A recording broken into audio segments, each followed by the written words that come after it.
1675 दिल्ली। मुगल सल्तनत अपने चरम पर थी। चांदनी चौक, जहां आम दिनों में रौनक होती थी, आज वहां सन्नाटा था।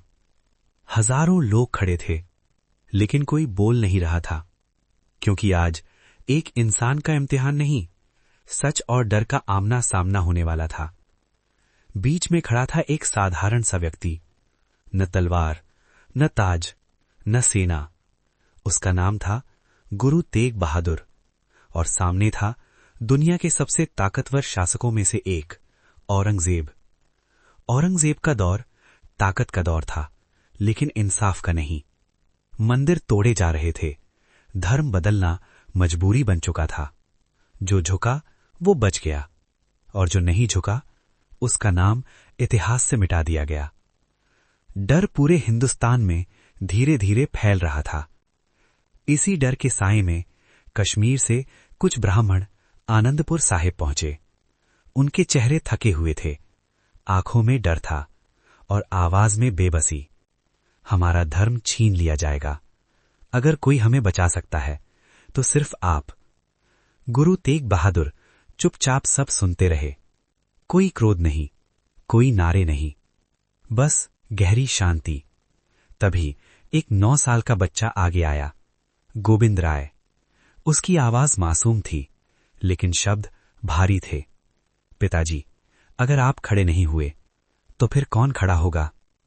उस पल गुरु तेग बहादुर समझ चुके थे, ये सिर्फ सिखों की लड़ाई नहीं है, ये हर उस इंसान की लड़ाई है जो जबरदस्ती के खिलाफ खड़ा होना चाहता है। उन्होंने फैसला कर लिया, ये युद्ध तलवार से नहीं, शहादत से लड़ा जाएगा। दिल्ली की ओर जाते हुए उन्हें गिरफ्तार कर लिया गया। जंजीरें डाली गईं, अंधेरी कोठरियां, भूख और प्यास, और हर दिन एक ही सवाल, इस्लाम कबूल कर लो, जान बच जाएगी। लेकिन गुरु तेग बहादुर हर बार वही जवाब देते, धर्म डर से नहीं बदला जाता। उनके सामने उनके साथियों को एक एक करके मारा गया। भाई मती दास लकड़ी के बीच बांध दिए गए और जिंदा आरी से चीर दिए गए। भाई दयाल दास उबलते पानी में धीरे धीरे डाले गए। भाई सतीदास रुई में लपेटकर आग के हवाले कर दिए गए। ये सब गुरु तेग बहादुर देख रहे थे, लेकिन उनकी आंखों में न आंसू थे न डर, सिर्फ अडिग विश्वास। 11 नवंबर 1675, चांदनी चौक। हवा भारी थी, भीड़ सांस रोके खड़ी थी। एक आखिरी बार पूछा गया, धर्म बदलोगे? गुरु तेग बहादुर ने आसमान की ओर देखा और शांति से कहा, मैंने कभी किसी का धर्म नहीं छीना, तो अपना क्यों छोड़ूं? एक ही बार और सब खत्म। लेकिन सच ये है, उस दिन एक इंसान नहीं मरा, उस दिन जुल्म हार गया। रात के अंधेरे में भाई जैता जी गुरु तेग बहादुर का शीश आनंदपुर साहिब ले गए, और वही 9 साल का बच्चा गोविंद राय आगे चलकर बने गुरु गोविंद सिंह। और उसी शहादत से एक नई ताकत ने जन्म लिया, खालसा।